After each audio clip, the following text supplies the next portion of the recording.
Hello friends, कैसे हैं आप लोग। Study with NK Singh YouTube channel पर एक बार पुनः मैं आप सभी लोगों का स्वागत अभिनंदन करता हूं। इंडियन ज्योग्राफी के अंतर्गत हम भारत के भौगोलिक परिचय पर चर्चा कर रहे हैं।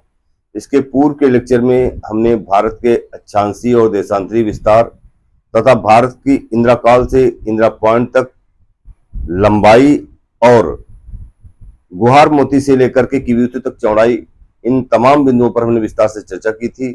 आज हम इसी श्रृंखला को आगे बढ़ा रहे हैं, तो चलिए शुरू करते हैं। भारत का भौगोलिक परिचय। भारत का भौगोलिक परिचय। भौगोलिक परिचय। Geographical introduction of India. Friends, जैसे कि हम जानते हैं कि भारत उत्तर और पूर्वी गोलार्ध में स्थित एक दक्षिण एशियाई देश है। तो भारत क्या है, पहली बात भारत की जो स्थिति है, भारत की स्थिति तो क्या है, यह है उत्तर और पूर्वी गोलार्ध। उत्तर और पूर्वी गोलार्ध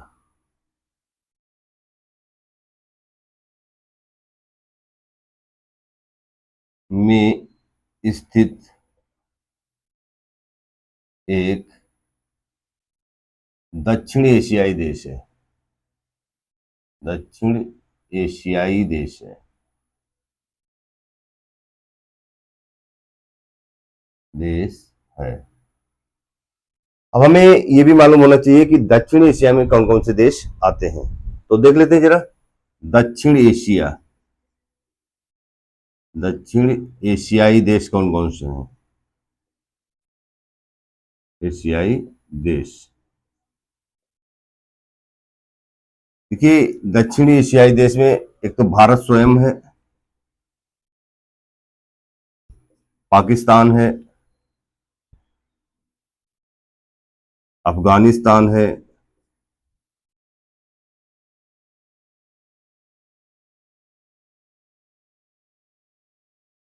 नेपाल है, भूटान है, बांग्लादेश है,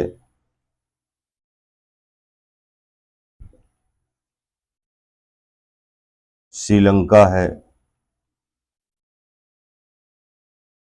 और मालदीव है। मालदीव।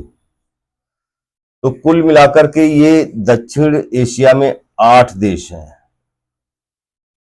दक्षिण एशियाई देशों को अगर आपको याद करने की ट्रिक चाहिए तो मैं ट्रिक एक बता देता हूं। ट्रिक MBBS पेन, ये एक ट्रिक है। M फॉर मालदीव, B से भूटान, बी से ही बांग्लादेश, एस से श्रीलंका, पी से पाकिस्तान, ए से अफगानिस्तान, आई से इंडिया और एन से नेपाल। तो ये मालदीव है, ये भूटान है, ये बांग्लादेश है, ये श्रीलंका है, ये पाकिस्तान है, ये अफगानिस्तान है,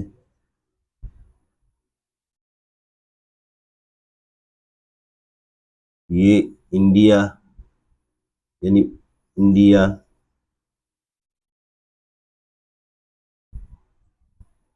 और ये नेपाल।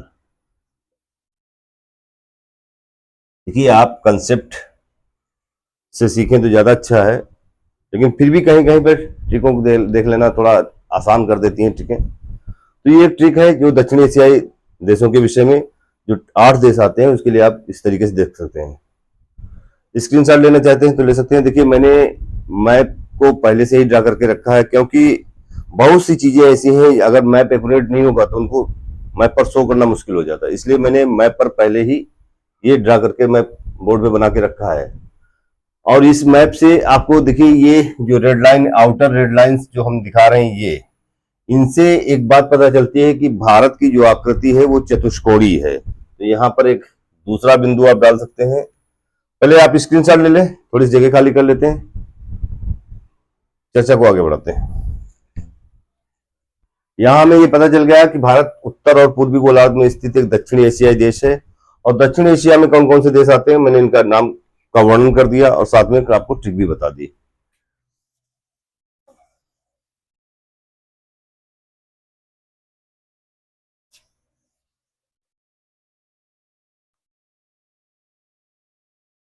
इसके अलावा जैसा कि मैंने कहा कि इस मैप के माध्यम से मैंने ये शो करने की कोशिश की, जो ये आउटर रेड लाइंस हैं ये दिखा रही हैं कि भारत की आकृति क्या है। तो इससे ये पता चलता है कि भारत की जो आकृति है वो चतुष्कोणीय है। तो यहाँ पर एक पता चल गया कि भारत की जो आकृति है, भारत की आकृति ये क्या है, तो ये चतुष्कोणीय है, चतुष्कोणीय है। और अगर देखा जाए तो लमसम लमसम ये समचतुष्कोणीय है। क्यों? क्योंकि उत्तर के इंदिरा काल से लेकर के ये आपका कन्याकुमारी तक, जिसे हम केप कमोरी उनके नाम से जानते हैं, यहां तक भी लगभग 29 डिग्री 2 मिनट का अंतर आता है। और ये पूरब से लेकर के पश्चिम तक 29 डिग्री 18 मिनट का अंतर आता है। अगर दोनों को हम अप्रैक्स 30 डिग्री मान लें तो ये भी अंतर 30 डिग्री का ही, ये भी अंतर 30 डिग्री का है। इस तरीके से हम ये कह सकते हैं कि भारत की जो आकृति वास्तव में समचतुष्कोणीय है। कैसी है? समचतुष्कोणीय। तो ये एक बात हो गई जिसको मैंने कहा कि इसकी आकृति कैसी है। अब जिन बिंदुओं को मैं उजागर करता जाऊंगा, जिन बिंदुओं की मैं बात करता जाऊंगा, उनको मैप से थोड़ा थोड़ा मिटाते चलूंगा ताकि हमें जगह भी मिल जाए। तो देखिए अब इस लाइन का रोल खत्म हो गया। इस लाइन का पर्पस सिर्फ इतना था कि ये हम दिखाना चाह रहे थे कि भारत की जो आकृति है वो कैसी है, समचतुष्कोणीय या चतुष्कोणीय, जो भी आप कहना चाहते हैं। ठीक है, तो ये लाइन को मैंने मिटा दिया, इससे थोड़ा सा समझ आपकी डेवलप होगी।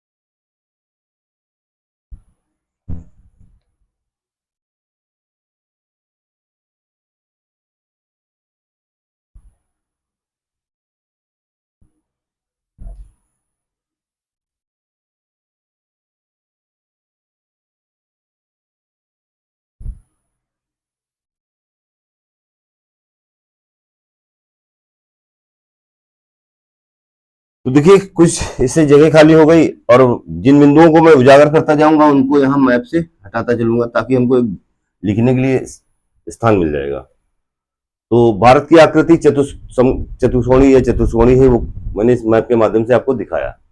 अब आप देखिए, मैं पहले ही चर्चा कर चुका हूं कि ये इधर पाकिस्तान बॉर्डर लगता है और आप जानते हैं कि भारत और पाकिस्तान के बीच 6 बॉर्डर्स बाउंड्री शेयर करते हैं।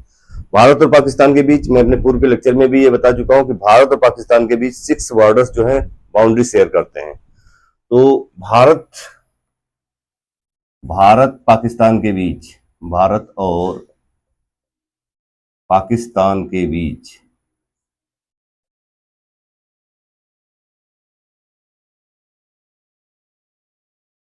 6 बॉर्डर्स, ये कौन कौन से हैं? तो सबसे पहला है सर क्रीक, दूसरा है 24 डिग्री समानांतर रेखा, समानांतर रेखा, तीसरा है रेड क्लिफ, रेड क्लिफ रेखा, चौथा है international border, international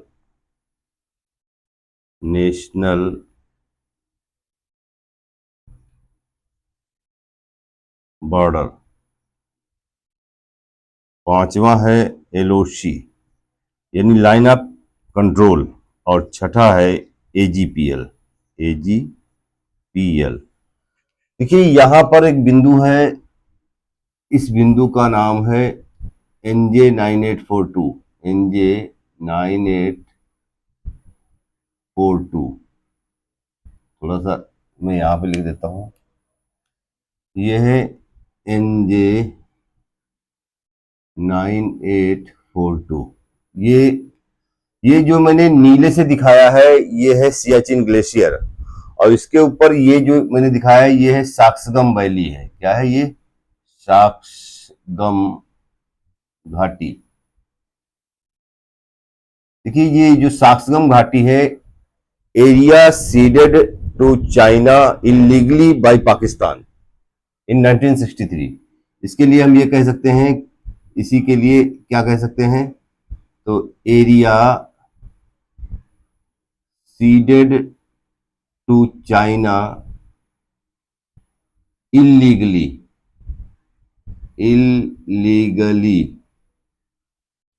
bye Pakistan.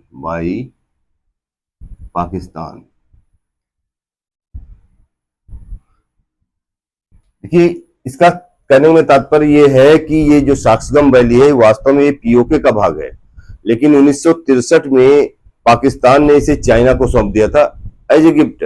इस तरीके से आप समझ सकते हैं। तो ये जो साक्सगम वैली है ये वास्तव में पीओके का भाग है, और ये है आपका पीओके। ये क्या है? ये है पीओके। पीओके का मतलब है पाक ऑक्युपाइड कश्मीर। क्या है? पाकिस्तान अधिकृत कश्मीर कह लीजिए या पाक ऑक्युपाइड कश्मीर, ये पीओके है।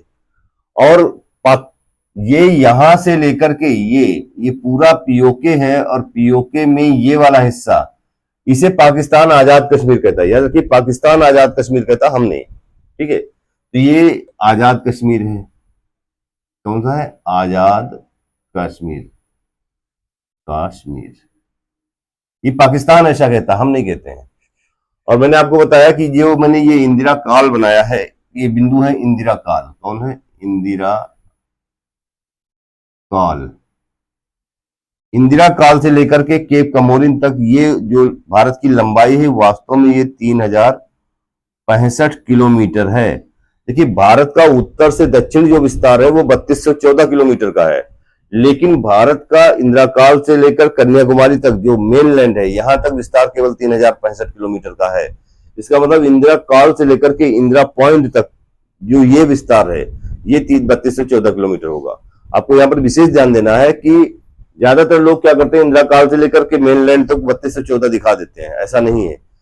इंदिरा काल से लेकर के केप कमोरिन तक केवल 3065 किलोमीटर है, और जब हम बात इंदिरा काल से इंदिरा पॉइंट की करते हैं तब ये 3214 हो जाता है। इन कॉमन वर्ड्स जो है ये हम उत्तर से दक्षिण विस्तार 3214 लिखते हैं।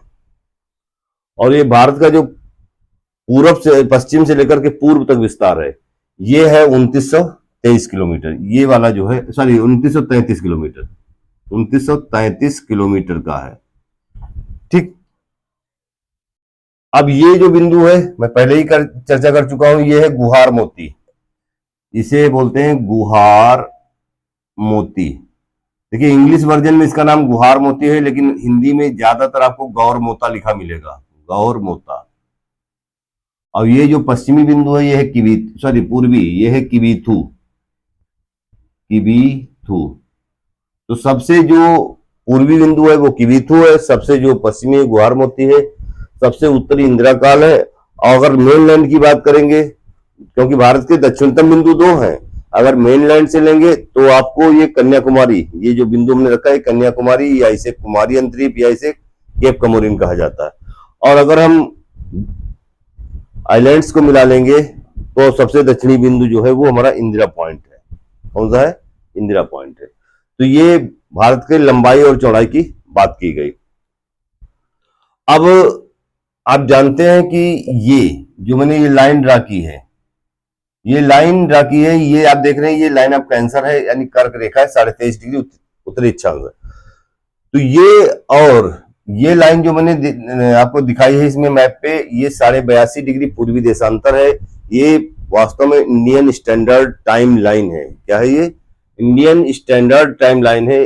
इसी को भारत की मानक समय रेखा माना गया। तो ये जो बिंदु है, ये जो कटान बिंदु है कर्क रेखा, और कर्क रेखा किसके साथ में, किसका, ये 82.5 डिग्री पूर्वी देशांतर का, ये वास्तव में छत्तीसगढ़ जिले में जो कोरिया जिला है, ये कहाँ काट रहे हैं, ये जो कटान बिंदु है, इस बिंदु का नाम है भैंसा मुंडा।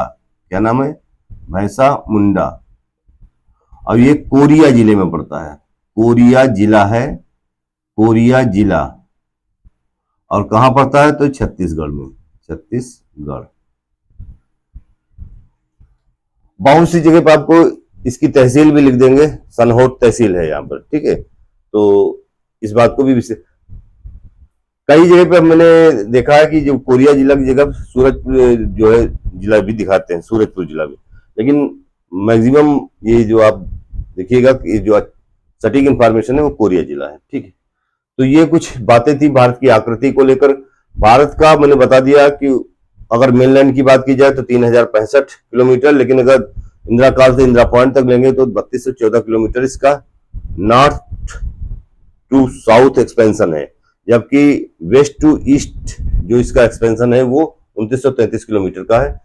और इस पर मैं पहले ही चर्चा कर चुका हूं कि इंदिरा काल का नाम दिवंगत प्रधानमंत्री इंदिरा गांधी के नाम से नहीं बना पड़ा है, बल्कि इसका नामकरण 1912 में ही एक बल्क वर्कमैन है उन्होंने कर दिया था, जबकि इंदिरा गांधी का जन्म तो 1917 में हुआ था। ये बात मैं पहले भी अपने वीडियो में चर्चा कर चुका हूं। ये पाक ऑक्युपाइड कश्मीर है। क्या है? पाक ऑक्युपाइड कश्मीर। और यहां से ये है एलओसी, ये वाली क्या है? ये वाली लाइन है एलओसी। क्या है? एलओसी है, लाइन ऑफ कंट्रोल है। और ये कहां तक जाती है? तो ये जाती है, एलओसी की पोजीशन क्या है, ये पंजाब के पास एक जगह पड़ती है माधोपुर, वहां से लेकर के, माधोपुर से लेकर के संगम तक ये आपका इंटरनेशनल बॉर्डर है। और फिर संगम से लेकर के एनजे 9842 तक ये आपकी लाइन ऑफ कंट्रोल है, एलओसी है। और ये 778 किलोमीटर की लंबाई रखती है। ये हमने जो नीला पोर्शन दिखाया है, ये जो पोर्शन है ये सियाचिन ग्लेशियर है। यहां तक भारत की फौजों को जाने के लिए नुब्रा घाटी से होकर के गुजरना पड़ता है।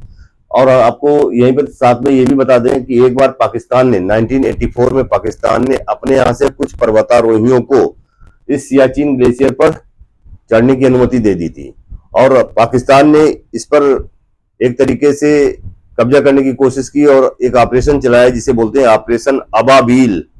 पाकिस्तान के द्वारा चलाया गया ऑपरेशन था ऑपरेशन अबाबील, जिसके माध्यम से वो सियाचिन ग्लेशियर को कब्जा करना चाहता था।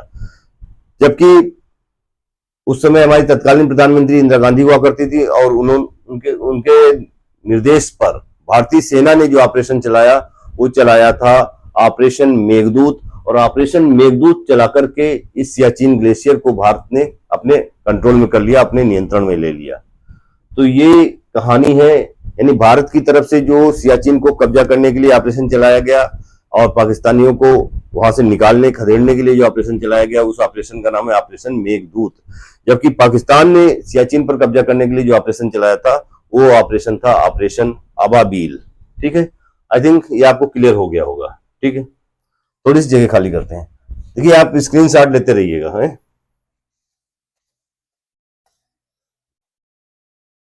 तो भारत की हमने आकृति देख ली, भारत की स्थिति देख ली, पूर्वी उत्तर और पूर्वी गोलार्ध में है, आकृति देख ली, चतुष्कोणीय है, दक्षिण एशियाई देश है, ये सब बातों पर हमने चर्चा की ली। भारत और पाकिस्तान के बीच 6 बॉर्डर है, वो कौन कौन से हैं वो भी मैंने बात कर ली। भारत और पाकिस्तान के बीच टोटल बाउंड्री जो शेयर होती है वो 3323 किलोमीटर की बाउंड्री शेयर होती है। इसमें आप इस तरीके से ध्यान रखिएगा, जो यहाँ सरक्रीक के पास में वो 96 किलोमीटर की बाउंड्री शेयर होती है सरक्रीक में। इसके बाद में जो इंटरनेशनल बॉर्डर है वो 198 किलोमीटर का बॉर्डर शेयर होता है। उसके बाद में आपका 778 किलोमीटर का बॉर्डर शेयर होता है एलओसी के नाम पर। और इसके साथ में ही जो एजीपीएल है, एक्चुअल ग्राउंड पोजीशन लाइन, वो 150 किलोमीटर का शेयर होता है। और जो रेड क्लिफ लाइन है वो 1070 किलोमीटर की शेयर होती है। इस तरीके से मैं यहाँ पर आपको अगर डेटा याद है तो ठीक है, नहीं तो इससे कोई बड़ी बात नहीं है, लेकिन आपको ये टोटल में मालूम होना चाहिए कि भारत और पाकिस्तान के बीच जो बाउंड्री शेयर होती है वो 3323 किलोमीटर की बाउंड्री शेयर होती है। ठीक है, तो यहां से अब चर्चा को आगे बढ़ाते हैं। देखिए सबसे ज्यादा हमारा कन्फ्लिक्ट है वो चाइना के साथ है, और आप जानते हैं कि ये है अक्साई चीन। क्या है? अक्साई चीन। ये अक्साई चीन है, अक्साई चीन। देखिए अक्साई चीन, अक्साई चीन, पहली बात तो ये इसका शाब्दिक अर्थ होता है सफेद पत्थरों का रेगिस्तान। इसका शाब्दिक अर्थ क्या है? सफेद पत्थरों का रेगिस्तान। और ये जो अक्साई चीन है ये उइगर भाषा का शब्द है। कौन सी? उइगर भाषा का शब्द है, उइगर भाषा का शब्द है। ठीक, ये उइगर भाषा का शब्द है, इसका तात्पर्य होता है सफेद पत्थरों का रेगिस्तान। खैर इसके अलावा आप जानते हैं कि जो ये अक्साई चीन है, ये अक्साई चीन जो है ये एरिया ऑक्युपाइड बाय चाइना है। ये क्या है? एरिया ऑक्युपाइड बाय चाइना है। ये क्या है? Area occupied by China. ठीक है, तो ये एरिया चीन के अधिकार क्षेत्र में इस समय है। 1962, जैसा कि हम जानते हैं कि 1962 का जो भारत चीन युद्ध हुआ था उसमें चीन ने इस एरिया पर कब्जा कर लिया था। हालांकि देखिए क्योंकि हम ब्रिटिश की कॉलोनी रहे हैं, ब्रिटिशर्स जहां जहां रहे हैं उन्होंने वहां वहां जो है बाउंड्री का डिमार्केशन क्लियर नहीं किया है, बाउंड्री का डिमार्केशन क्लियर नहीं किया है। तो देखिए अब समस्या क्या है कि यहां पर जो सबसे ज्यादा ये वाला सेक्टर जो है जिसको मैंने अक्साई चीन ये डॉटेड लाइन बनाई है, ये वास्तव में यहां से लेकर के ये ये ये ये यहां से यहां तक लेकर के इस बाउंड्री को बोला जाता है वेस्टर्न सेक्टर। देखिए इस बात को ध्यान रखिएगा कि सबसे ज्यादा विवाद हमारा जो है चाइना के साथ में अक्साई चीन को लेकर के है। इसके बाद में नंबर 2 पर जो विवाद आता है वो नेपा का आता है। नेपा मीन्स अरुणाचल प्रदेश का, ये वाला आता है। तो देखते हैं थोड़ा सा। पहली बात तो ये है कि China shares approx 3488 kilometre border with India. China shares approx 3488 kilometre border with China,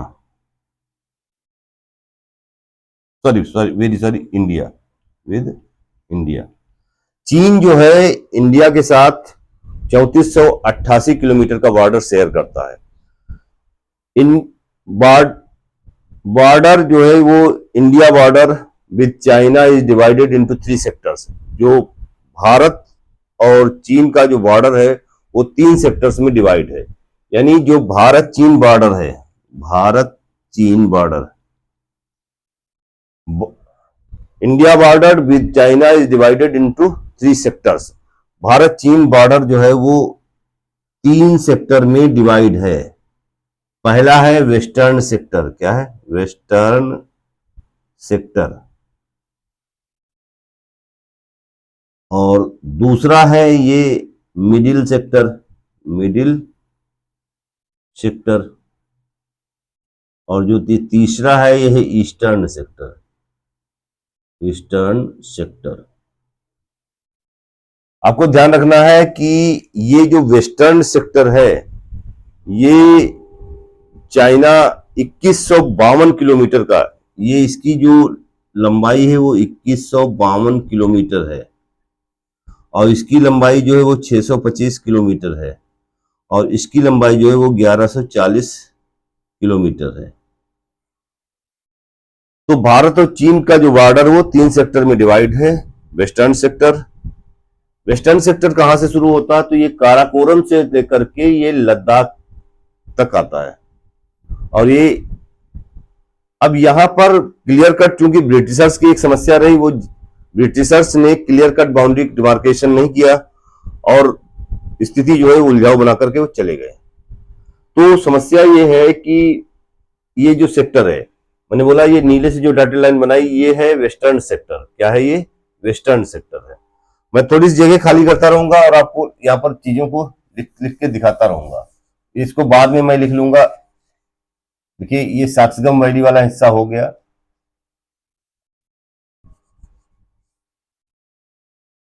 ध्यान दीजिएगा, ये सेक्टर यानी ये यहां से लेकर के ये सेक्टर, ये वेस्टर्न सेक्टर है। क्या है? Western sector. और ये 2152 किलोमीटर का है। कितना है? 2152 किलोमीटर का। सबसे ज्यादा डिस्प्यूटेड यही सेक्टर है भारत और चीन के बीच में। सिनो इंडिया बॉर्डर डिस्प्यूट में ये वेस्टर्न सेक्टर, मिडिल सेक्टर और ईस्टर्न सेक्टर आते हैं। तो देखिए सबसे ज्यादा ये विवादित क्यों है? विवादित इसलिए है कि ब्रिटिशर्स ने क्लियर कट बाउंड्री डिमार्केशन नहीं किया। एक ब्रिटिशर थे जिनका नाम था जॉनसन। जॉनसन ने जो ये लाइन है, ये वाली नीली डॉट से जो हमने किया है, इस लाइन को बोला जाता है जॉनसन लाइन। ध्यान दीजिएगा, यहां पर विशेष ध्यान दीजिएगा, ये जो लाइन है, ये वाली नीली वाली जो ये लाइन है, ये है जॉनसन लाइन। कौन सी है? Johnson line. Johnson line.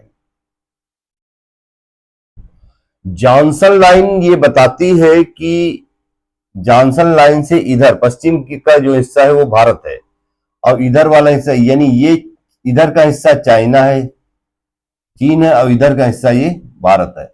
ये कौन बता रहा है? तो ये बता रहा है जॉनसन लाइन। ठीक है, आप ऐसे समझ लीजिए कि ये जॉनसन लाइन जो है वो नंबर 1 है। ये वाली एक लाइन हमने डाली, ये नंबर 2 है। जो एक ये लाइन डाली हमने, ये नंबर 3 है। तो क्योंकि वहां जगह कम पड़ जाएगी लिखने के लिए, तो मैं इधर अलग लिखे ले रहा हूं। ठीक है, तो थोड़ी सी जगह खाली करते हैं।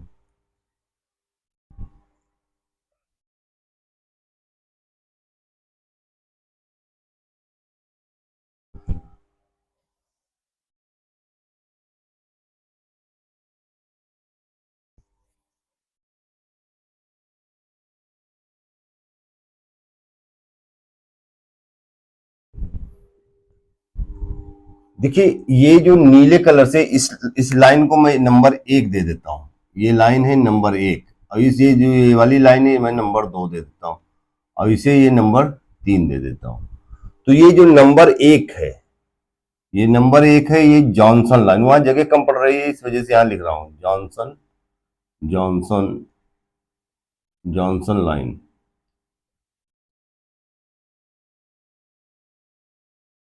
इसके मतलब ये जो ये जो जॉनसन, ये आपका ये अक्साई चीन वाला इलाका है। ये क्या है? अक्साई चीन, अक्साई चीन। तो ये जो जॉनसन लाइन है, ये जॉनसन लाइन, ये जॉनसन लाइन, ये अर्थात ये वाली लाइन, ये वाली लाइन। ठीक है, ये जॉनसन लाइन ये कहती है कि इधर चीन है और इधर ये भारत है। ये लाइन नंबर 1 की बात है। दूसरी जो लाइन मैंने रेड कलर से बनाई है, इसे बोलते हैं मैकडोनाल्ड लाइन। क्या है ये? ये है McDonald line, Donald line. McDonald line, McDonald line का क्या कहना है? देखिए मैकडोनाल्ड लाइन ये कह रही है कि ये जो लाइन है, ये मैकडोनाल्ड लाइन है, ये कह रहा है कि इधर, थोड़ा सा इसको साफ कर लेते हैं, वो कह रहा है कि ये चीन है और इधर ये भारत है। याद रखिएगा, चाइना जो है वो जॉनसन लाइन को नहीं मानता है। पहली बात, ज्यादातर चाइना ब्रिटिशर्स के द्वारा ड्रॉन की गई जो लाइंस हैं उनको मानता ही नहीं है, उनको डिस्प्यूटेड ही मानता है। लेकिन फिर भी यहाँ का सीन है वो ये है कि चाइना जॉनसन लाइन को नहीं मानता है, चाइना मैकडोनाल्ड लाइन को मानता है। अगर हम मैकडोनाल्ड लाइन की बात करें तो ये जो अक्साई चीन है, मैकडोनाल्ड लाइन के हिसाब से ये वाला पोर्शन चीन का हो गया, और इधर वाला पोर्शन जो है ये किसका है? भारत का है। तो मैकडोनाल्ड लाइन के हिसाब से अक्साई चीन चीन का हिस्सा है, जबकि जॉनसन लाइन के अनुसार अक्साई चीन भारत का हिस्सा है। भारत जॉनसन लाइन को मानता है और चाइना जो है वो मैकडोनाल्ड लाइन को मानता है। ये एक डिस्प्यूट की वजह है। और वास्तव में जब तीसरा हमने जो यहाँ पर बिंदु डाला है, तीसरा बिंदु, ये जो ने हरे कलर से लाइन शो की है, ये है वास्तव में एलएसी। ये क्या है? ये वाली जो लाइन है ये वास्तव में कौन सी है? एलएसी। एलएसी का मतलब है लाइन ऑफ एक्चुअल कंट्रोल। क्या है ये? Line of actual control. तो तीसरा है एलएसी, यानी ये है लाइन ऑफ एक्चुअल कंट्रोल। और आप जानते हैं कि लाइन ऑफ एक्चुअल कंट्रोल जो है वो कुछ इस तरीके से है। ये जो है ऐसे से करके ये कुछ इस तरीके से लाइन ऑफ, ये आपकी एलएसी है। वास्तव में 1962 में जब युद्ध हुआ भारत और चीन के बीच में, तो चाइना की फौज यहां तक, यानी चाइना की उपस्थिति जो है अब यहां तक है, यानी इस लाइन ऑफ कंट्रोल एलएसी तक चाइना की उपस्थिति है। और यही नहीं, चाइना ज्यादातर कोशिश करता, देखिए मैं, तो ये एलएसी यानी वास्तव में अब जो चाइना है यहां एलएसी तक उपस्थित है, जबकि जॉनसन लाइन बोलती है कि जो अक्साई चीन वाला हिस्सा है वो भारत का है, यानी इस जॉनसन लाइन के इधर वाला हिस्सा अर्थात पश्चिम वाला हिस्सा जो वो भारत का है और इधर पूर्व वाले हिस्से में वो चाइना है। जबकि मैकडोनाल्ड लाइन ये बोलती है कि इस नंबर 2 जो लाइन मैंने दिखाई है, इस लाइन के इधर भारत है और इधर ये अक्साई चीन जो है वो चाइना का क्षेत्र है। और एलएसी जो है ये वास्तविक नियंत्रण रेखा है। क्या है? ये वास्तविक नियंत्रण रेखा है और यहां तक चाइना की उपस्थिति है, अर्थात आज जो स्थिति है वो एलएसी की है। क्या है? एलएसी की है। और मैंने ये जो बिंदु बना के रखे हैं, अब मैं थोड़ी सी जगह यहाँ खाली कर रहा हूं क्योंकि बहुत जरूरी नहीं तो सही। अब इस लाइन को मैं हटा रहा हूं और यहाँ पे थोड़ी जगह खाली कर रहा हूं। ये लाल बिंदु है, ये NJ 9842 है, मैंने पहले ही बताया। अब इसको मैं थोड़ी सी जगह खाली कर रहा हूं। ठीक है, ध्यान दीजिएगा, ये जो मैंने पहला ये लाल बिंदु डाला इसको बोलते हैं डेप्सांग। क्या बोलते हैं? डेप्सांग। इस जगह का नाम है डेप्सांग। और ये जो दूसरा लाल बिंदु मैंने डाला है इस जगह का नाम है गलवान। क्या नाम है? गलवान। यही गलवान घाटी बोली जाती है। और ये जो तीसरा है इसको बोलते हैं हॉट स्प्रिंग। क्या बोलते हैं? Hot spring. और ये जो है ये पैंगोंग झील है। कौन सी है? पैंगोंग लेक है। ये जो मैंने रेड कलर का डॉट डाला है ये है डेप्सांग। दूसरा ये रेड कलर का जो डॉट है ये गलवान वैली है, गलवान घाटी है। और तीसरा ये जो है ये हॉट स्प्रिंग है। चौथा पैंगोंग लेक। देखिए समस्या क्या है कि अगर हम Johnson line, Bharat Johnson line मानता है तो उसके हिसाब से ये पूरा अक्साई चीन भारत का पार्ट है। ओके, दूसरी बात है चाइना मैकडोनाल्ड लाइन को मानता है तो मैकडोनाल्ड लाइन के इधर पूरा चीन है, अर्थात अक्साई चीन चीन का हिस्सा है। इसके इधर जो है भारत है। तो इसका 1962 के युद्ध में चाइना यह इस क्षेत्र में, इस वाले क्षेत्र में क्यों आकर के यहां तक पूरा कब्जा कर लिया। ये चाइना यहाँ ये सब ये आकर के कब्जा कर लिया। और अभी चाइना की बदमाशी ये है कि वो अक्सर डेप्सांग, गलवान घाटी, हॉट स्प्रिंग, पैंगोंग झील तक जो है वो इंट्रूजन करता रहता है, अर्थात घुसपैठ करने की कोशिश करता रहता है। और इस घुसपैठ के चलते भारत और चीन की सेनाओं के बीच में झड़प होती रहती है। और कई बार आपने देखा होगा, न्यूज में सुना होगा, एक मेजर संतोष यहाँ पर मारे गए थे। ठीक, तो ये मतलब वास्तव में एलएसी ये है जो हरे कलर की मैंने लाइन दिखाई, तो इसके इधर ही चीन को रहना चाहिए ये। लेकिन चाइना इसके बावजूद भी गलवान घाटी, डेप्सांग, हॉट स्प्रिंग, पैंगोंग तक अपना घुसपैठ करता रहता है और यहां तक वो अपना दावा ठोकने की कोशिश करता है। जबकि जॉनसन लाइन ये कहती है कि ये पूरा संपूर्ण क्षेत्र भारत का है। लेकिन चाइना जॉनसन लाइन को मानता नहीं है। चाइना इस मैकडोनाल्ड लाइन को मानता था, अब उसका भी वो खुद ही अतिक्रमण कर रहा है। मैकडोनाल्ड, अगर वो मैकडोनाल्ड मान रहा है तो ये अक्साई चीन चीन का हिस्सा है, तो फिर इधर क्या करने आ रहे हो। लेकिन नहीं, 1962 में चूंकि उसकी एक विस्तारवादी नीति है, तो विस्तारवादी नीति के चलते 1962 में उसने ये इस मैकडोनाल्ड लाइन के भी इधर आकर के इसने जो है एलएसी तक अपनी उपस्थिति दर्ज करा दी। और अभी भी वो शांत नहीं है अभी भी वो इंडिया के पार्ट में डेप्सांग है, गलवान है, हॉट स्प्रिंग है, पेंगोंग लेक है, यहाँ तक वो इंट्रूजन करता रहता है, घुसपैठ करता रहता है। तो ये बड़ा समस्या है चाइना को लेकर के, ठीक। तो ये यहाँ पर मैंने अलग से दिखाने की कोशिश की, ठीक है। तो आई थिंक आपको समझ में आ गया होगा यहाँ पर, इसलिए ये 3 बॉर्डर बनाए गए थे, ठीक है। थोड़ी जगह खाली करते चलेंगे क्योंकि एक्सप्लेनेशन बहुत है।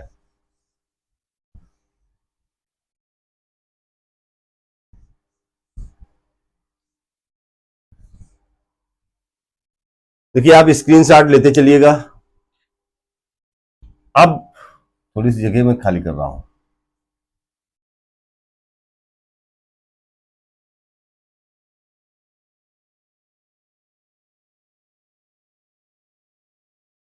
देखिए, मैंने कहा कि ये जो मैंने डॉटेड लाइन बनाई है ये है जॉनसन लाइन, और जॉनसन लाइन ये बता रहे हैं कि ये इधर वाला हिस्सा भारत का है, इधर चाइना का है।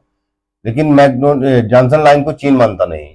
यह है मैकडोनाल्ड लाइन। मैकडोनाल्ड लाइन ये बता रहे हैं कि ये चीन है और इधर भारत है, ठीक है। लेकिन 1962 के युद्ध के बाद ये एलएसी, ये वास्तविक नियंत्रण रेखा है, क्योंकि चाइना की उपस्थिति यहां तक है, ठीक हुई। तो आई थिंक ये मुद्दा आपको क्लियर हो गया होगा, क्योंकि चाइना जो बॉर्डर है भारत के साथ में वो 3488 किलोमीटर की बाउंड्री शेयर करता है। इसका ये जो हिस्सा है, ये वाला हिस्सा, अब देखिए जरा, जो मैंने ये रेड कलर का डॉटेड बनाया ये है मिडिल सेक्टर। क्या है? Middle sector. ये मिडिल सेक्टर है, ये 625 किलोमीटर का है। ये लीस्ट डिस्प्यूटेड है, अर्थात सबसे कम विवाद भारत और चीन के बीच में यही पे है। यहां पर कोई ज्यादा विशेष विवाद दिखाई नहीं पड़ता है भारत और चीन के बीच में, ठीक है। तो ये मिडिल सेक्टर हो गया। अब आपको ध्यान देना है, ये इसको मैं हटाते चल रहा हूं जहां जहां मुझे जरूरत पड़ेगी। ये देखिए, आप देख रहे हो कि ये है हमारा सिक्किम, यहां से लेकर के यहां तक। ये जो मैंने हरे कलर की डॉटेड लाइन दिखाई है ये है ईस्टर्न सेक्टर। क्या है? Eastern sector. ये ईस्टर्न सेक्टर है। और आप जानते हैं कि ये जो ईस्टर्न सेक्टर है इसमें यहां से, ध्यान दीजिएगा, ये 1140 किलोमीटर का है। 1140 किलोमीटर का ईस्टर्न सेक्टर है।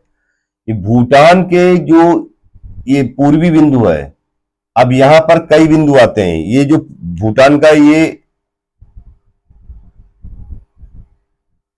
यहां पर ये है नमखाचुई। कौन सा बिंदु है? ये है नमखाचुई। फिर है ये सुमोडोरोंग है। इसके बाद में आसाफिला है। देखिए, बहुत सारे बिंदु हैं, सबको इस छोटे से मैप पर लिखना संभव नहीं है। मैं बता दे रहा हूं, भूटान से सटा हुआ एक ये बिंदु है जिसको बोलते हैं नमखाचुई।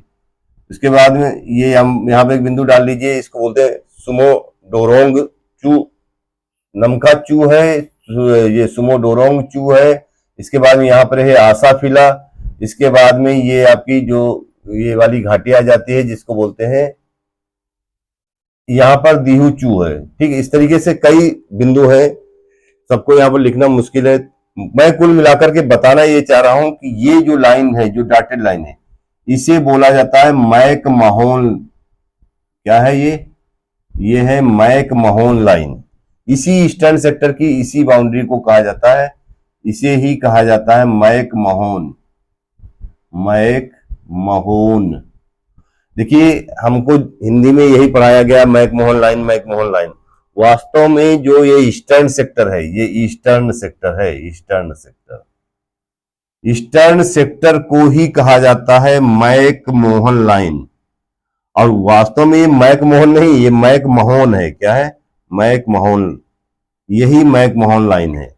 तो भारत और चीन के बीच में जो ये वेस्टर्न सेक्टर, जो ये मिडिल सेक्टर, जो ईस्टर्न सेक्टर, ये सारी लाइन, इस पूरी संपूर्ण तीनों सेक्टर को मिलाकर मैक मोहन नहीं बोलते हैं, क्योंकि 1914 में जो शिमला कॉन्फ्रेंस हुआ था, सॉरी कन्वेंशन, शिमला कन्वेंशन हुआ था, जो शिमला सम्मेलन हुआ था, जिसमें भारत की तरफ से ये ब्रिटिश इंडिया था, तब ब्रिटिश भारत की तरफ से मैकमोहन ने, और इसके अलावा तिब्बत के प्रतिनिधि ने और चाइना के प्रतिनिधि ने इस 1914 के शिमला सम्मेलन में भाग लिया था। लेकिन और उन्हीं मैकमोहन के नाम पर इस लाइन का नाम मैकमोहन लाइन रखा गया। हालांकि जो चीन का रिप्रेजेंटेटिव था उसने इस पर ना ही कोई साइन किया और ना वो इसको मान्यता देता है। अर्थात कहने का सेंस ये है कि चीन जो है वो मैकमोहन लाइन को मान्यता नहीं देता है। चीन जो है ये मैकमोहन लाइन जो है, जिसको हम ये मैकमोहन बोल रहे हैं, क्या बोल रहे हैं, मैकमोहन। देखिए हिंदी में मैकमोहन ही लिखते हैं, वास्तव में ये मैकमोहन है। क्या है, मैकमोहन है। ठीक है, तो चीन इसे मान्यता नहीं देता है। चीन इसे मान्यता इसलिए नहीं देता है कि वो चीन कहता है कि Tibet had no right to sign, Tibet को कोई अधिकार नहीं है कि इस समझौते पे वो साइन करे। ठीक है, in the convention that was held in Shimla in 1914, यानी 1914 में जो शिमला सम्मेलन हुआ उसमें तिब्बत के रिप्रेजेंटेटिव ने जो साइन किया है, और भारत की तरफ से, ब्रिटिश भारत की तरफ, भारत नहीं कहना चाहिए, ब्रिटिश भारत, तो ब्रिटिश भारत की तरफ से मैकमोहन साहब ने साइन किया था। तो चाइना का कहना है कि तिब्बत को कोई अधिकार नहीं है कि वो इस समझौते को साइन करे, क्योंकि चाइना का मानना है कि तिब्बत जो है चाइना का एक क्षेत्र है, चाइना का ही एक भूभाग है। ठीक है, तो इसलिए ये एक विवादित लाइन है, मैकमोहन लाइन है। ठीक, तो ये पूरी बाउंड्री, यानी जो भारत और चीन के बीच में जो बाउंड्री है वो 3 सेक्टर में है। मैं रिपीट कर रहा हूं, ऊपर वाला हिस्सा सबसे ज्यादा मोस्ट डिस्प्यूटेड एरिया है, ये एक्साई चीन वाला, यहाँ 3 लाइन है, ये जॉनसन लाइन, ये मैकडोनाल्ड लाइन और ये एलएसी, ये मोस्ट डिस्प्यूटेड, इसे वेस्टर्न सेक्टर बोलते हैं। और ये कितना मैंने बताया, 2152 किलोमीटर का, जबकि ये मिडिल सेक्टर है 625 किलोमीटर का, लीस्ट डिस्प्यूटेड, सबसे कम विवाद यहां पर है। और ये ईस्टर्न सेक्टर है, इसमें इस लाइन को मैकमोहन लाइन बोला जाता है, 1140 किलोमीटर का ईस्टर्न सेक्टर है। और ये यहाँ पर भूटान के पूर्वी हिस्से से शुरू होकर के यहाँ पे एक जगह आती है तालू पास। तालू पास, तालू पास एक ट्राई जंक्शन है। बात को समझिएगा कि सपोज करिए कि ये भाई सिक्किम है और ये इसके बाद में कुछ कुछ ये वाला मान लो इलाका है, ये अरुणाचल है। क्या है, अरुणाचल, ये अरुणाचल है, और ये आपका सिक्किम है। क्या है, सिक्किम। ध्यान दीजिएगा, वहां पर हर चीज शो नहीं कर सकते हम। और ये जो है ये आपका भूटान है, भूटान। तो ये जो लाइन भूटान के पूर्वी हिस्से से, ये जो भूटान का जो ये पूर्वी हिस्सा है, यहां से ये चालू होता है मैकमोहन लाइन। और ये यहां पर ये एक जगह है, ये जगह है तालू पास। क्या है, तालू पास। ठीक है, तालू पास एक ट्राई जंक्शन है। क्या है ये ट्राई जंक्शन है। ट्राई जंक्शन मतलब 3 देशों का ये मिलान बिंदु है। यहां पर इंडिया, चाइना और म्यांमार, ये 3 बिंदुओं का मिलान बिंदु है। यानी ये तालू पास के पास में, ध्यान दीजिएगा, ये तालू पास के पास, ये तालू पास एक ट्राई जंक्शन है, और इस तालू पास के पास में, यानी आप ऐसे कर सकते हो कि तालू पास को थोड़ा हटा के ऐसे बनाइए, यहां पर एक जगह पड़ती है, यहां जहां तक ये जॉनसन लाइन मानी जाती है, इसे बोलते हैं ईसु राजी पास। ईसु राजी पास। तो कहने का मतलब है मैकमोहन लाइन जो है वो भूटान के पूर्वी छोर से शुरू होकर के ईसु राजी पास तक जाती है।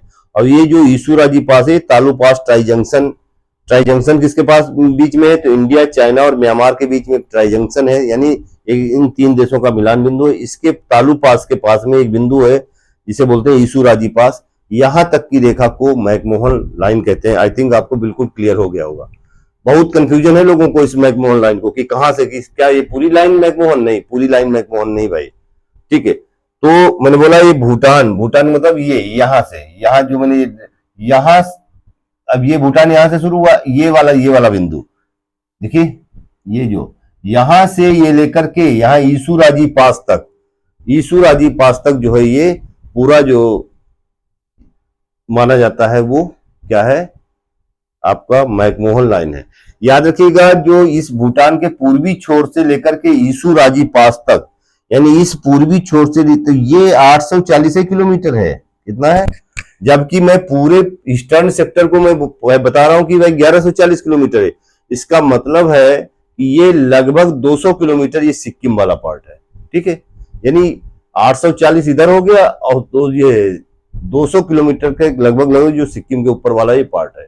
तो इन दोनों, यानी सिक्किम के ऊपर वाले भाग को लेकर के और इस भूटान के पूर्वी हिस्से से लेकर के ईसुराजी पास तक का जो भाग है, इन दोनों से बिंदुओं को मिलाकर के ईस्टर्न सेक्टर का निर्माण होता है। तो भारत और चीन के बीच में ये 3 सेक्टर बनते हैं, वेस्टर्न सेक्टर, मिडिल सेक्टर और ईस्टर्न सेक्टर। जो ईस्टर्न सेक्टर में है उसी को हम मैकमोहन लाइन बोलते हैं। देखिए, कहने के लिए मैकमोहन मैकमोहन सभी चिल्लाते हैं, हम भी पढ़ते हैं मैकमोहन, बचपन से ही पढ़ाया गया है, लेकिन वास्तव में उनका नाम है मैकमोहन। क्या नाम है? मैकमोहन। और उन्हीं के नाम से इस लाइन को मैकमोहन लाइन बोला जाता है। आई थिंक आपको सब क्लियर हो गया होगा।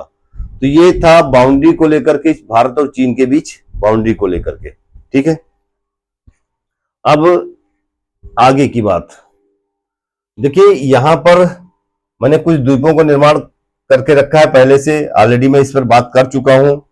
ये बे ऑफ बंगाल है। क्या है? ये बे ऑफ बंगाल। तो देखिए, ये यहाँ पर कोको द्वीप है। इसके बाद ये उत्तरी अंडमान। उत्तरी अंडमान में जो मैंने ये लाल बिंदु बनाया है, ये है सैडल पीक। पूरे अंडमान निकोबार की सबसे ऊंची चोटी है, 732 किलोमीटर या 737 किलोमीटर। अलग अलग किताबों में अलग अलग डेटा मिलता है। तो आप ये मान के चलिए 732 या 737 किलोमीटर की ये उत्तरी अंडमान में क्या है? माउंट सैडल पीक है ये। इसके बाद ये मध्य अंडमान है, ये दक्षिणी अंडमान है। उत्तरी अंडमान के सामने ही अंडमान सागर में एक ज्वालामुखी पाया जाता है, सुसुप्त ज्वालामुखी है। ये है नारकोंडम। नारकोंडम एक सुसुप्त ज्वालामुखी अर्थात सोया हुआ ज्वालामुखी है। हम भविष्य में कभी फूट सकता है, इसीलिए तो डोरमेंट है। और उसके बाद में ये दक्षिणी अंडमान है। दक्षिणी अंडमान में ये मैंने जो लाल से दिखाया, ये पोर्ट ब्लेयर है, इसकी राजधानी है। और अभी मोदी जी ने इस दक्षिणी अंडमान की राजधानी का नाम बदलकर श्री विजयपुरम कर दिया है। क्या कर दिया है? अच्छा, यहां पर जगह कम थी इसलिए मैं और नहीं दिखा पाया। इसी दक्षिणी अंडमान, यहां थोड़ी जगह खाली कर रहा हूं मैं। देखिए, जो दक्षिणी अंडमान के सामने तो पूरा अंडमान निकोबार द्वीप समूह ही, मैंने बोला पूरा अंडमान निकोबार द्वीप समूह 572 द्वीपों का समूह है। इनमें 37 अधिवासित हैं अर्थात बसे हुए हैं, बाकी सब निर्जन है। तो यहां पर कुछ द्वीप और पाए जाते हैं। कहां? दक्षिणी अंडमान के सामने। दक्षिणी अंडमान के सामने एक द्वीप का नाम है हैवलाक। क्या है? हैवलाक। एक है यहां पर जिसको बोलते हैं नील द्वीप। कौन? नील द्वीप। और एक है रॉस द्वीप। रॉस द्वीप। हमारे प्रधानमंत्री माननीय मोदी जी ने हैवलाक का नाम बदलकर अब इसको स्वराज द्वीप कर दिया है। क्या कर दिया है? स्वराज द्वीप।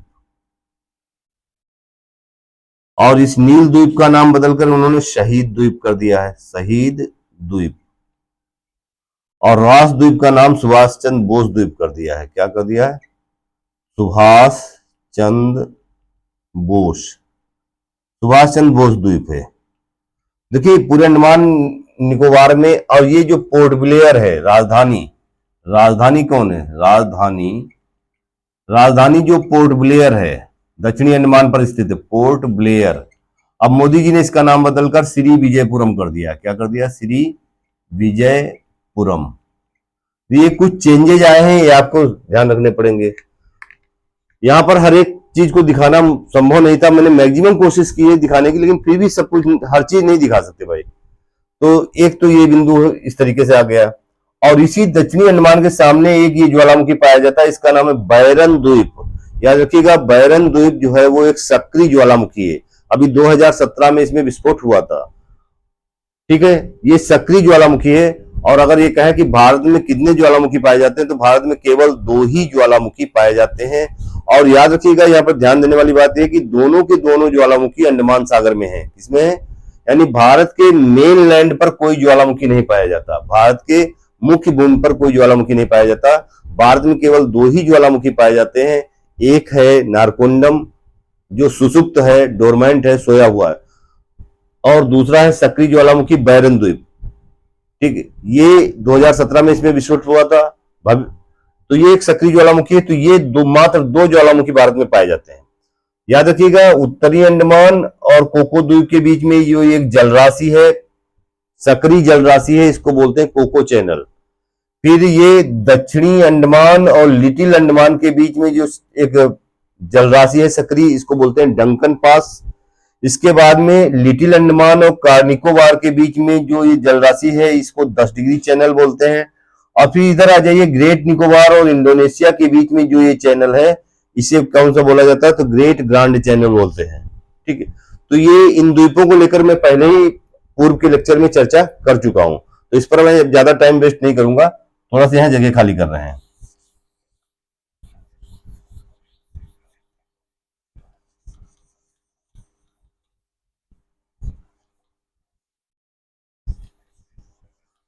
ये बे ऑफ बंगाल है इधर, ये अरेबियन सी है, नीचे इंडियन ओशियन है। इंडियन ओशियन मतलब हिंद महासागर, ये अरब सागर है, ये बंगाल की खाड़ी। यहां पर मैं एक चीज दिखाना चाहता हूं। देखिए, ध्यान देने वाली बात यह है कि ये जो पोर्शन है, ध्यान दीजिएगा, जहां पर मैं पोर्शन को, ये पोर्शन बहुत सकरा है। ये वाला पोर्शन, ये वाला पोर्शन, ये है चिकन नेक ऑफ इंडिया। क्या है ये? इसी को बोलते हैं चिकन नेक। चिकन नेक ये मात्र 21 से 22 किलोमीटर चौड़ा है। कितना है? 22 किलोमीटर चौड़ा है बस। ये इसे चिकन नेक ऑफ इंडिया बोलते हैं।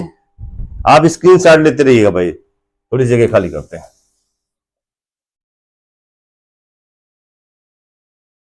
इस चिकन नेक को, जो मैंने ये लिखा चिकन नेक, ये भारत के सबसे कमजोर कड़ी है। चिकन नेक, चिकन नेक, इसे ही सिलीगुड़ी कॉरिडोर बोलते हैं। सिलीगुड़ी, सिलीगुड़ी कॉरिडोर बोलते हैं, कॉरिडोर। देखिए, इस चिकन नेक पे मात्र, मैंने बोला 22 किलोमीटर, कुछ किताबें 21 लिखती हैं, तो 21 से 22 किलोमीटर चौड़ा एक भूभाग है।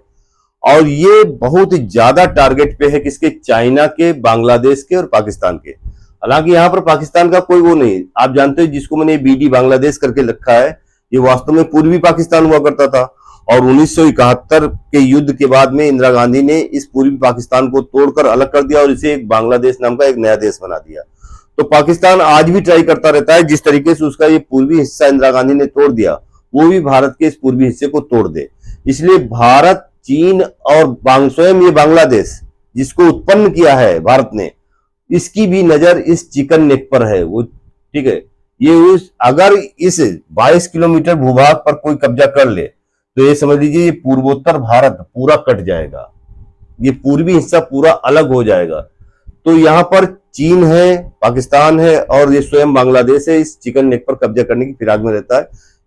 ठीक है, इसको जो है, ये भारत की एक सबसे कमजोर कड़ी है, भारत की सबसे कमजोर कड़ी। बात है, आप ऐसे समझ लीजिए कि आप जानते हो चाइना जो है, ये मैंने एक बिंदु रखा है यहां पर। अच्छा, थोड़ी जगह यहां पर भी खाली करते हैं, फिर आगे एक्सप्लेन करें।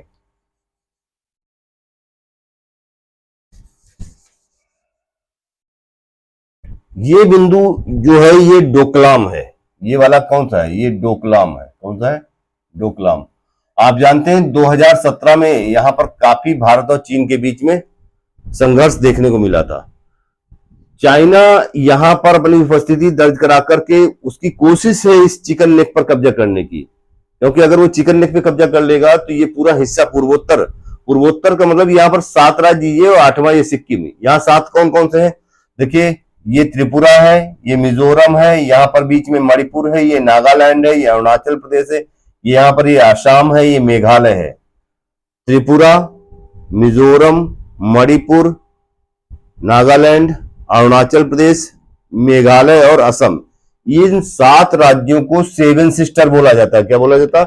7 सिस्टर्स।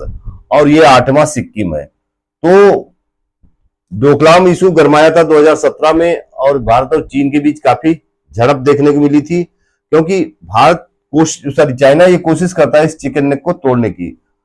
और आज की जो आधुनिक टेक्नोलॉजी है, उसके अनुसार इस 22 किलोमीटर भूभाग को कब्जा करना कोई बहुत बड़ी बात नहीं है। और दूसरी बात आप देख रहे हो कि चाइना जो है नेपाल पर भी अपना कर्ज दे देकर नेपाल को कर्ज के बोझ से दाब रहा है। आप सपोज करो, मान लो चाइना इस नेपाल पे अपना दबाव बना करके वो यहां आ जाए, थोड़ी देर के लिए एज्यूम करो, तो चाइना को चिकन नेक तोड़ने में बड़ा टाइम नहीं लगेगा। तो ये सबसे कमजोर कड़ी है सिलीगुड़ी कॉरिडोर, जिसको हम चिकन नेक ऑफ इंडिया बोलते हैं। क्या बोलते हैं? Chicken neck. अब समस्या ये है कि अगर ऐसी स्थिति है तो भारत के पास विकल्प क्या है? तो भारत के पास विकल्प क्या है? तो आप जानते हैं, देखिए ये जो है ये यहां पर जो है ये क्या है? ये म्यांमार है। क्या है? म्यांमार। म्यांमार, ये म्यांमार एक दूसरा देश है। तो भारत के पास विकल्प क्या है? तो भारत ने, और मैंने बताया था ये यहां पर लाइन ये काटती है, ये अब आप स्क्रीनशॉट ले ही चुके हैं, तो मैं यहां जगह थोड़ी खाली करता हूं। तो 1991 में इस चिकन नेक का एक विकल्प तलाशने की सरकार ने कोशिश की थी। और आप जानते हैं, जब देश के प्रधानमंत्री मनमोहन सिंह बने 2008 में, यहां यानी ये कलकत्ता है, यहां पर ये यहां पर कौन सा कलकत्ता है? कलकत्ता। तो इस कलकत्ता से, ये कलकत्ता है, कलकत्ता, कलकत्ता से, और ये यहां पर ये म्यांमार में एक बंदरगाह डेवलप किया गया है, इसका नाम है सितवे। क्या नाम है? सितवे, सितवे, सितवे बंदरगाह। तो यहां से लेकर के यहां तक, यानी कलकत्ता से लेकर के एक ये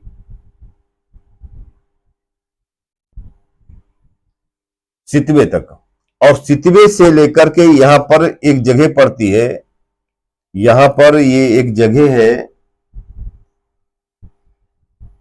जिसको बोलते हैं पलेटवा। क्या बोलते हैं?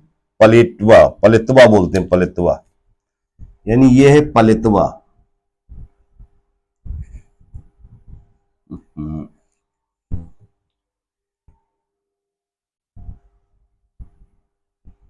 इसको यहां लिख देते हैं,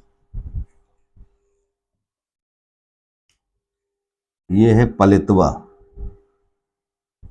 पलेतवा,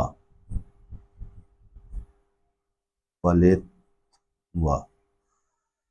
तो ये यहां से यहां तक, यानी ये यहां से यहां तक ये रिवर है जिसको बोलते हैं कालादान रिवर। और कालादान रिवर से लेकर के ये मिजोरम में, मिजोरम, भारत के मिजोरम। तो देखिए कलकत्ता, ये भारत सरकार ने एक कालादान मल्टी मॉडल एक परियोजना शुरू की थी, जिसे कालादान परियोजना के नाम से भी जानते हैं। यानी ये बहु मॉडल परियोजना है। इस मॉडल में कलकत्ता, एक यहां पर भारत ने म्यांमार में एक द्वीप को डेवलप किया है जिसको सितवे बोलते हैं। क्या बोलते हैं? सितवे। यहां कलकत्ता से लेकर के यहां तक ये 540 किलोमीटर है। कितना है? 540 किलोमीटर है। फिर ये जो बीच में ये कालादान रिवर है, इसको बोलते हैं कालादान नदी। ये क्या है? कालादान, कालादान नदी है ये, कालादान नदी। और कालादान नदी के बाद में जो ये वाला बिंदु है, ये वाला बिंदु, इस बिंदु का नाम है पलेतवा। यानी मैं बताना ये चाह रहा हूं कि अगर भारत ने एक अल्टरनेट चीन और बांग्लादेश के संभावित खतरे को भांपते हुए भारत ने म्यांमार के साथ एक समझौता किया और एक परियोजना की शुरुआत की। उस परियोजना का नाम था कालादान परियोजना। कालादान परियोजना में था क्या? तो कालादान परियोजना में कलकत्ता से लेकर के म्यांमार के सितवे बंदरगाह तक ये समुद्री जलमार्ग डेवलप किया गया। और यहां से फिर कालादान नदी से होते हुए, कालादान नदी से होते हुए ये पलेतवा तक एक नदी मार्ग डेवलप किया गया। और फिर इस पलेतवा से लेकर के मिजोरम तक, फिर इस पलेतवा से लेकर के ये मिजोरम तक, ये तो ये एक कालादान परियोजना बोली जाती है। आप जानते हैं कि ये देखिए कलकत्ता से, ध्यान दीजिएगा, कलकत्ता से सितवे तक, पहली बात तो ये समुद्री मार्ग है, क्या है, समुद्री है, समुद्री मार्ग, ये है 540 किलोमीटर। फिर सितवे से पलेतवा तक, पलेतवा तक ये है 158 किलोमीटर। और उसके बाद में पलेतवा से लेकर के हमारे मिजोरम तक, पलेतवा से मिजोरम तक, मिजोरम तक ये है 62 किलोमीटर। तो ये इस संपूर्ण परियोजना को, यानी इसमें ध्यान दीजिएगा, इस परियोजना में समुद्री मार्ग भी है, नदी मार्ग भी है और सड़क मार्ग भी है। और इस परियोजना का नाम है कालादान परियोजना। 2018 में मनमोहन सिंह ने इसे प्रारंभ करने का वो किया था, लेकिन ये इंप्लीमेंट हो पाई थी 2010 से। 2010 से परियोजना शुरू हुई, काम करना शुरू किया गया और 2021 में इसे पूर्ण होना था। अब दिक्कत आ गई कि बीच में, भाई आप जानते हैं, कोरोना काल आ गया तो परियोजना थोड़ी ठंडी पड़ गई, लेकिन अभी भी ये कार्य इस पर जारी है, क्योंकि इस परियोजना का 80 से 85% काम पूरा हो चुका है।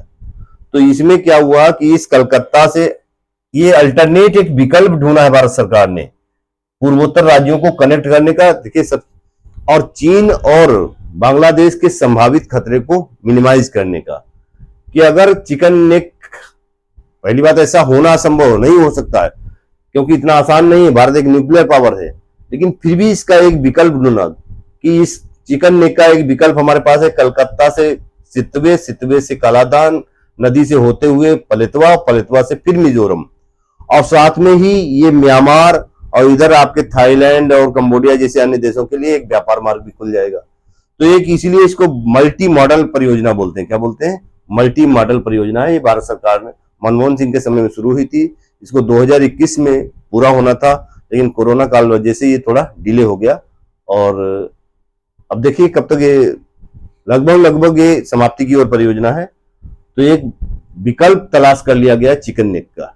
ठीक है, इसके बाद मैं अंतिम बात ये कर रहा हूँ, वीडियो बहुत लंबा ना हो जाए, इसलिए मैं अपनी वाणी को विराम देना चाह रहा हूँ। देखिए ये श्रीलंका है, और आप जानते हैं कि श्रीलंका और भारत का ये तमिलनाडु वाला इलाका है। ये यहाँ पर जो ये मैंने डॉटेड लाइन से दिखाया, ये राम सेतु है। क्या है? राम सेतु। इसी को नल सेतु, इसी को एडम ब्रिज और इसी को आदम का पुल कहा जाता है। ठीक है, ये इसके नीचे ये गल्फ ऑफ मन्नार है, मन्नार की खाड़ी है। इसमें भारत की ताम्रपर्णी नदी और श्रीलंका की अरुवी नदी गिरती है। श्रीलंका की अरुवी, अरुवी याद रखिएगा, ये अरुवी नदी है श्रीलंका की, और भारत की ताम्रपर्णी, ताम्रपर्णी नदी। ये ताम्रपर्णी नदी और अरुवी नदी इस मन्नार की खाड़ी में गिरती हैं। यहाँ पर एक बहुत ही बड़ा जैवमंडल आरक्षित क्षेत्र डिक्लेयर किया गया है। इस जो ये राम सेतु, इसके ऊपर ये पाक वे है, पाक की खाड़ी है, और जहां पर ये जलराशि, पाक वे की जलराशि अर्थात पाक की खाड़ी की जलराशि बहुत सक्रिय हो जाती है, इसे पाक स्टेट बोलते हैं। क्या बोलते हैं? इसे ही पाक स्टेट बोलते हैं। तो यहाँ पर 3 बिंदु ध्यान रखिएगा, ये जो सकरा जलमार्ग है इसे पाक स्टेट बोलते हैं, बीच में ये पाक की खाड़ी है, ये राम सेतु, इसके बाद ये गल्फ ऑफ मन्नार अर्थात मन्नार की खाड़ी है। तो ये भारत की सीमाओं को लेकर के, देखिए मैंने पश्चिम से लेकर के पूर्व तक सभी सीमाओं का मैंने वर्णन किया। ठीक है, भारत और पाकिस्तान के बीच कौन कौन सी सीमाएं थी, ये साक्सगम वैली को लेकर सीन क्या है, मैंने बोला कि चाइना ने इसको, इस समय ये चाइना के अधिकार में है क्योंकि पाकिस्तान इसको सौंप दिया था। और ये सियाचिन ग्लेशियर है, इसके विषय में मैंने चर्चा कर ली। जॉनसन लाइन, ये मैकडोनाल्ड लाइन और ये एलएसी, इन पर हमने चर्चा की। इसके अलावा ये पूरा वेस्टर्न सेक्टर, ये मिडिल सेक्टर और ये ईस्टर्न सेक्टर, ये डोकलाम की बात की, ये मैंने चिकन नेक पर बात की। चिकन, ये जो परियोजना है, इस परियोजना का नाम है कालादान परियोजना। क्या नाम है? कालादान परियोजना। कुछ और नहीं, चिकन नेक का एक अल्टरनेट विकल्प ढूंढा गया है कि भविष्य में अगर कुछ समस्या आती है तो कम से कम हमें पूर्वोत्तर राज्यों को कनेक्ट करने का एक दूसरा हमारे पास विकल्प तैयार है। और साथ ही साथ ये जो कालादान परियोजना न केवल पूर्वोत्तर राज्यों को, मिजोरम या अन्य को जोड़ती है, बल्कि ये म्यांमार, इधर कंबोडिया, लाओस, वियतनाम और थाईलैंड जैसे देशों को भी जोड़ेगी। तो ये इसलिए इसे मल्टी मॉडल परियोजना है। और इसके बाद में अंतिम बात मैंने यहाँ पर कही कि भाई ये श्रीलंका है, ये मन्नार की खाड़ी है, ये राम सेतु है, ये बीच में पाक की खाड़ी है, ये पाक चैनल है। ठीक है, तो आई थिंक आपको वीडियो बहुत ही इंफॉर्मेटिव लगा होगा, और अगर आपको लगे कि हमने आपके लिए बहुत मेहनत की है तो आप प्लीज इसे लाइक करें, शेयर करें और सब्सक्राइब करें, क्योंकि आपके द्वारा किया गया एक लाइक और सब्सक्राइब ही हमारी मेहनत का फल होगा। और आप जितना ज्यादा हमें सपोर्ट करेंगे लाइक और सब्सक्राइब के द्वारा, हम आपके लिए उतने बेहतरीन कंटेंट लाने के लिए तैयार रहेंगे, अग्रसर रहेंगे। तो भविष्य में और इससे भी अच्छा प्रयास करेंगे। इसी के साथ मैं अपने शब्दों को विराम देता हूं और आपसे विदा लेता हूं। मिलते हैं नेक्स्ट लेक्चर में, तब तक के लिए जय हिंद।